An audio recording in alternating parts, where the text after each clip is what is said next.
بسم اللہ الرحمن الرحیم۔ ڈاکٹر صاحب بہت شکریہ، آپ نے قیمتی وقت دیا۔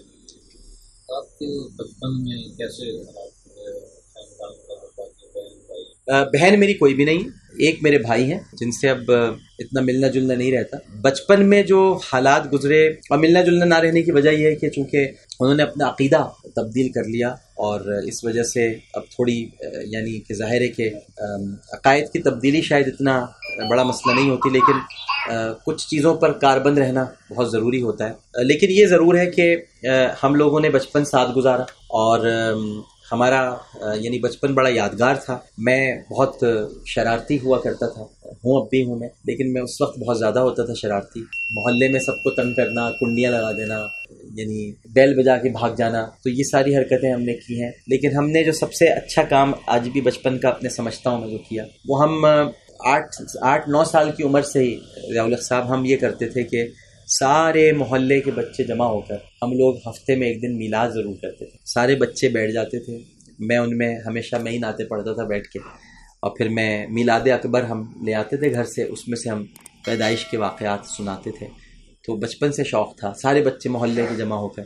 تو بچپن بہت اچھا گزرا، پڑھائی میں بہت اچھا تھا، میں ہمیشہ فرسٹ آیا ہوں اپنی کلاس میں، بلکہ 1-2 بار کبھی سیکنڈ یا تھرڈ آیا تو ہماری امی سے بڑی ڈانٹ پڑی تھی۔ تو گو کہ ہماری امی اور ابو نے ہمیں اتنی توجہ اس لیے نہیں دے پائی، زیادہ تر جیل میں رہتے تھے وہ، تو ہمارا سارا جو وقت گزرتا تھا وہ ہمارے نانا کے یہاں ہوتا تھا، نانا نانی یہی پالتے ہیں۔ تو بس ان کے ہم، کیونکہ نانا سے ہمیں بڑی، میرے نانا نے مجھے 8-9 سال کی عمر میں تاریخ اسلام پڑھا دی تھی، لیٹ کے مجھے کہانیاں سناتے تھے۔ تو تاریخ اسلام میرا بچپن سے فیوریٹ سبجیکٹ رہا ہے، اور پھر ان کے پاس بڑی کتابیں ہوتی تھیں تو واقعات سنانا، وہ گلستان، بوستان، یہ سب ہم نے بچپن میں پڑھ لی، جو آج بچے جانتے بھی نہیں ہوں گے ان کے نام، حکایات سعدی، یہ سب کچھ پتہ ہی نہیں ہے بچوں کو۔ تو یہ بچپن تھوڑا شرارتوں کے ساتھ، تھوڑا پڑھائی کے ساتھ، یہ سارا گزرا۔ آپ کی والدہ محترمہ تحریک پاکستان میں بہت زیادہ ساتھ جی بہت بہت زیادہ۔ انہوں نے پاکستان کی پہلی خاتون کالم نگار ہونے کا بھی اعزاز حاصل ہے۔ جی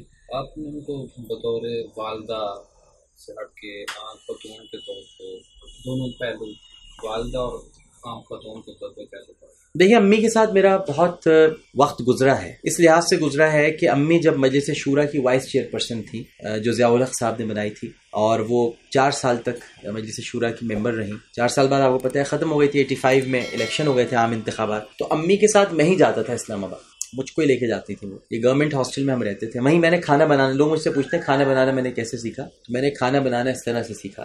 امی چلی جاتی تھی تو میں الٹا سیدھا بناتا تھا۔ 14-15 سال کا لڑکا تھا میں، 12 سال، لیکن میں کھانا بنانے کی کوشش کرتا تھا، چھٹیوں میں جاتا تھا جب اسکول کی ہوتی تھی۔ تو میں نے امی کو بہت قریب سے دیکھا۔ میری والدہ ایک پولیٹیکل شخصیت اور ایک کریئر وومن ہونے کے ساتھ ساتھ ایک بہت اچھی ماں تھی۔ انہیں یہ معلوم ہوتا تھا کہ ان کے بچوں کی ضروریات کیا ہیں، اور ان کے بچے پڑھائی میں یا دیگر سرگرمیوں میں کہاں تک انوالو ہیں۔ تو ہماری ماں کی نگاہ بڑی شیر کی تھی، کھلاتی سونے کا نوالا تھی لیکن نگاہ شیر کی تھی، وہ انہوں نے ہمیشہ رکھی، اور اسی وجہ سے ہماری صحبت کبھی خراب نہیں ہوئی، کیونکہ ہمارے والد بھی چونکہ پولیٹیکل شخصیت تھے تو کاروبار بھی دیکھنا ہے، سیاست بھی، اور امی بھی تھیں، اس کے باوجود اچھا پھر گھرانہ پورا، چونکہ نانا نانی خالائیں یہ سارے چچا، تو یہ سب قریب رہتے تھے، وہ کہ ہم ساتھ نہیں رہتے تھے، الگ ہوتے تھے، لیکن یہ سب کی توجہ ہم پر مرکوز رہتی تھی۔ تو امی ایک اچھی ماں تھی، ایک اچھی عورت تھی، بہترین نباہ کرنے والی بیوی، جس طرح انہوں نے میرے والد کا ساتھ نبھایا ہے نامساعد حالات میں بھی، میں نہیں سمجھتا کہ کوئی عورت وہ سارے صدمات جھیل کر وہ وقت گزارے جو میری ماں نے جھیلے ہیں صدمات۔ تو بہت انہوں نے وقت کے ساتھ بڑی مضبوطی کے ساتھ وہ ثابت قدم رہیں، اور انہوں نے سارا وقت گزارا۔ تو ایک کمپلیٹ وومن تھی، میں اس کے علاوہ نہیں کہہ سکتا، ایک مکمل عورت، ایک بہترین ماں اور ایک بہترین شخصیت۔ آپ نے جو مقام حاصل کیا ہے اپنی محنت سے اور قابلیت سے حاصل، لیکن آپ کے ساتھ آپ کے والدین کا بھی فائدہ آتا ہے ہر جگہ، تو آپ دیکھتے ہیں کہ کچھ ان کی وجہ سے بھی آپ یہ مقام حاصل کیا؟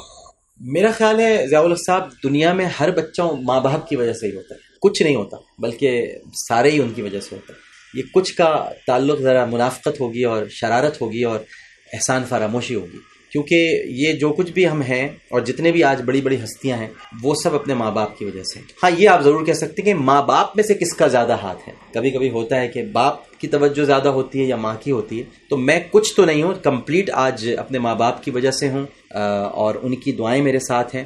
لیکن اگر آپ جو آج مجھے دیکھتے ہیں اور پاتے ہیں، اس میں اگر زیادہ عمل دخل کس کا ہے تو میں حدیث کے الفاظ کے مطابق ہی آپ کو بتاؤں گا، اور اس سے میں ہٹ نہیں سکتا، کیونکہ جو سرکار کا فرمان ہے وہی ہماری زندگی پر لاگو ہوتا ہے کہ جنت ماں سے ملتی ہے اور دنیا باپ سے ملتی ہے. تو اگر آج میں دنیا میں ایک اچھا مقام رکھتا ہوں تو اس میں یقیناً میرے والد کی دعائیں شامل ہیں، اور اگر میری آخرت اچھی ہو گئی جس کی مجھے امید ہے لیکن خوف بھی ہے، کیونکہ مومن امید اور خوف کے درمیان رہتا ہے، تو وہ میری ماں کی دعاؤں کے سبب ہوگا.